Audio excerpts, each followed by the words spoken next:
होगा। कई ऐसे सवाल हैं जो हर व्यक्ति के मन में उठते हैं हमारे चैनल्स पर, और जो तमाम चैनल्स हैं उन सभी पे एक चीज़ देखी जाती है कि डॉक्टर विश्वरूप रॉय चौधरी जो हैं कई किताबें लिख लेते हैं, और ऐसी ऐसी किताबें और इतनी स्पीड से कि कोई ऑथर लिख भी नहीं सकता इतनी तेजी से।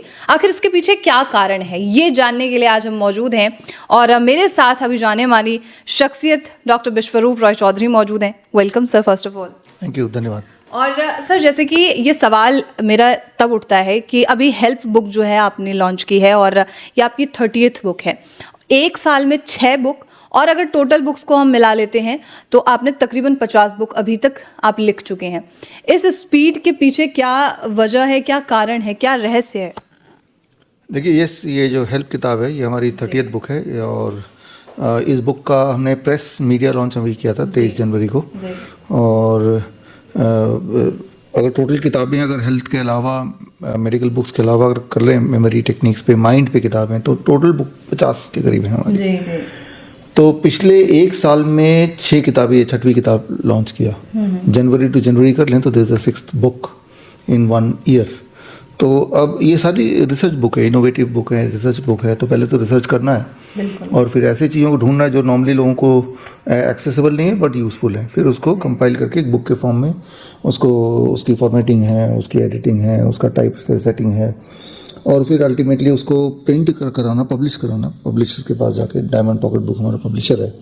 फिर उसको ये इंश्योर करना कि वो सारे जितने भी ऑनलाइन, जितने भी पूरी दुनिया है, अमेजन वगैरह, फ्लिपकार्ट वगैरह, हर जगह ई बुक के फॉर्म में मिले, किंडल के फॉर्म में मिले, फिजिकली मिले, दुकानों में मिले। तो ये सारा प्रोसेस 2 महीने के अंदर, एन एवरेज अगर देखें पिछले 3 साल का रिकॉर्ड देखेंगे तो हर साल हम लगभग 5 से 6 किताबें पब्लिश मैं कर रहा हूँ जी। तो आपका जो सवाल है कि इसके इतना फास्ट होने के पीछे राज क्या है? और देखिए, जो पहली किताब मैंने लिखी थी 1998 में, डायनेमिक मेमोरी मेथड, उसको लिखने में मुझे लग गए थे 1.5 साल, है ना। तो और अब 2 महीना का एवरेज आप देख ही रहे हैं। और इनमें ज़्यादातर किताबें अमेजन पे बेस्ट सेलर किताबें रही हैं। ये किताब अभी बेस्ट सेलर में आज के दिन, जबकि ये इंटरव्यू चल रहा है, 5वें नंबर पे है। जब ये रिलीज हुआ था तब वो 3रे नंबर तक पहुंचा था। 5वें कभी नीचे जाता है, ऊपर जाता है, चलता रहता है ये सब।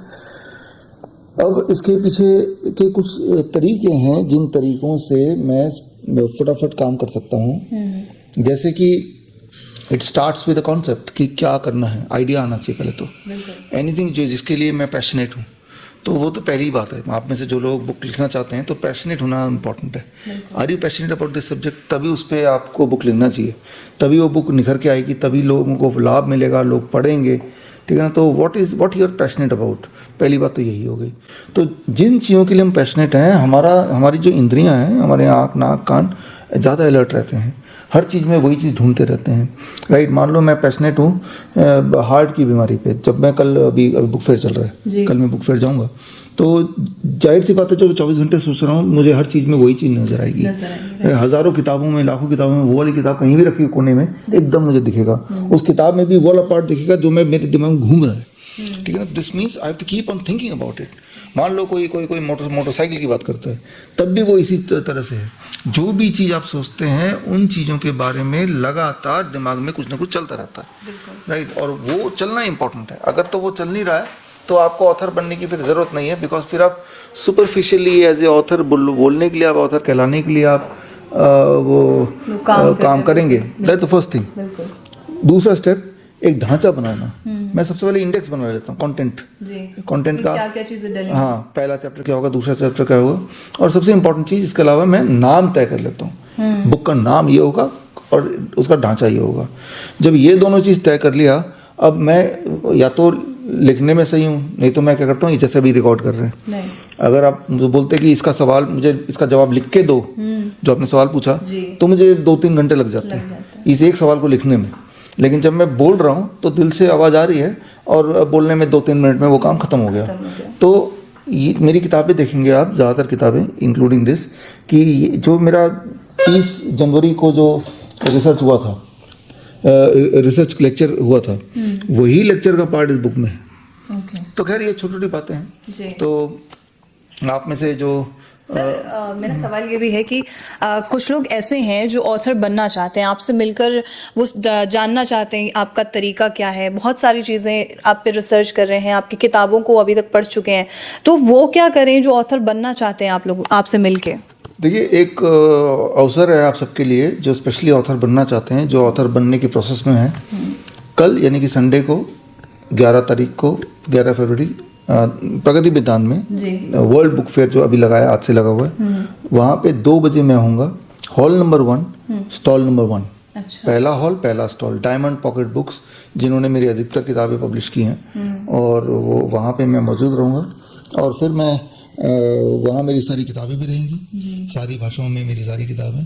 तो मुझे लगता है कि उस प्लेटफॉर्म में मैं ज़्यादा अच्छा समझा सकूँगा कि और पब्लिशर भी हमारे रहेंगे, तो सबको समझा सकूँगा कि कैसे आप ऑथर बन सकते हैं, और एक ऐसे इम्पैक्टफुल ऑथर जिससे आपकी बुक से लोगों की ज़िंदगी में कुछ बदलाव आए। तो जो आप में से लोग चाहते हैं कि वो मुझसे मिलना चाहते हैं, तो आप रहें हमारे कल that is the book signing event. उस बुक साइनिंग इवेंट में 2 बजे दोपहर को आप रहें, और उस दिन कल मैं मुलाकात करूंगा और कुछ इस तरह के टेक्निक्स मैं आपको बताऊंगा। जी, ये तो बात रही बुक लिखने की कि आप एक ऑथर कैसे बन सकते हैं, लेकिन अगर वहीं पब्लिश की बात आ जाती है कि बुक पब्लिश करने का जो काम है वो कैसे होगा? देखिए, ऑथर तो तब तक हैं जब तक कि बुक आपने बनाया और बुक को आपने लिख दिया और एक कॉपी बना दी उसकी। लेकिन अब वो कॉपी आप पब्लिशर को पिच करके, पब्लिशर को समझा के, मना के उसको बुक को छपवाना, फिर ये भी इंश्योर करना वो जितने भी सारे ऑनलाइन चैनल्स हैं, चाहे वो फ्लिपकार्ट है, अमेजन है, उस सब में डलना। तो ये एक दूसरा प्रोसेस है, उसके भी अपने स्किल्स हैं। तो इंसिडेंटली कल हमारे पब्लिशर भी वहीं पे होंगे, और पब्लिशर्स हैं वो भी वहाँ पे होंगे। हमारी जान पहचान कई सारे पब्लिशर्स हैं। ज़्यादातर किताबें तो डायमंड से छपी हैं, लेकिन हमारी किताबें कई बड़े बड़े पब्लिशर छपी, भारत के हों, बाहर के हों। तो होपफुली आपको पब्लिशर से मिलने का मौका मिलेगा, मैं मिलाऊंगा आपको, और उनसे लाइजनिंग करके किस तरह से बुक को धरातल पे लाएं, दुकानों तक पहुंचाएं, वो भी कल आपको मिलेगा समझ। बिल्कुल। सर, आखिरी सवाल मेरा आपसे और होगा कि बुक फेयर में तो सिर्फ ऑथर्स ही नहीं होंगे, बहुत सारे लोग होंगे जो बुक्स में इंटरेस्ट लेते हैं, उनके लिए क्या नया होने वाला है वहाँ पे? हाँ, जो कल का इवेंट है, बुक साइनिंग इवेंट, उसमें जो लोग हमारे नए ऑथर बनना चाहते हैं उनके लिए I try to share some tips if they are interested. और जो लोग आएंगे तो ये बुक हमारी अभी इसकी प्रेस लॉन्च हुई है, पब्लिक लॉन्च हुई नहीं है इसकी, पब्लिक लॉन्च कल है। अच्छा। तो पब्लिक लॉन्च के दिन ये हेल्प बुक है, let your second heart help, book का पूरा नाम। सेकंड हार्ट हम काफ मसल को बोलते हैं। तो काफ मसल कौन से होते हैं? ये पैरों के नीचे के जो मसल हैं, पिंडली जिस हिंदी में बोलते हैं, वो काफ मसल होता है। तो कल जो लोग आएंगे उनको, और जो लोग बुक साइनिंग इवेंट में कोई ना कोई बुक हमारी खरीदेंगे, उनको ये मैं बोलता हूँ AI पपेट्स। इन पपेट के माध्यम से, ये पपेट कहीं भी बैठ सकते हैं, राइट? ये पपेट को अगर मैं चाहूँ, अगर ये देखें, मैं इसको यहाँ बिठा दूँगा तो यहाँ बैठ जाएंगे। तो इन पपेट्स को कहीं, और इन पपेट्स को क्यों बिठाना है? क्योंकि इनके उपयोग से इस बुक में लिखी हुई, आप देखेंगे पीछे भी इसी की फोटो बनी हुई है, कई सारे टेक्निक्स हैं। टेक्निक को याद रखने के लिए, टेक्निक को याद दिलाने के लिए पपेट्स आपके काम आएंगे। तो ये पपेट्स हालांकि हमने अपने पेशेंट्स के लिए, अपने डॉक्टरों के लिए बनाया है, लेकिन कल जो आएंगे और जो लोग हमारी कोई ना कोई किताब खरीदेंगे, तो तब एज ए गिफ्ट मेरी तरफ से इनमें से कोई एक, दोनों में से आपके हिसाब से ये पपेट आपको गिफ्ट में मिलेगा। तो ये है जो अदरवाइज आपको नहीं मिल सकता, तो ये पपेट एज ए गिफ्ट, ये नई चीज़ होगी कल हमारे रीडर्स के लिए, हमारे व्यूअर्स के लिए, हमारे फॉलोअर्स के लिए। Okay, thank you so much sir हमारे साथ जुड़ने के लिए।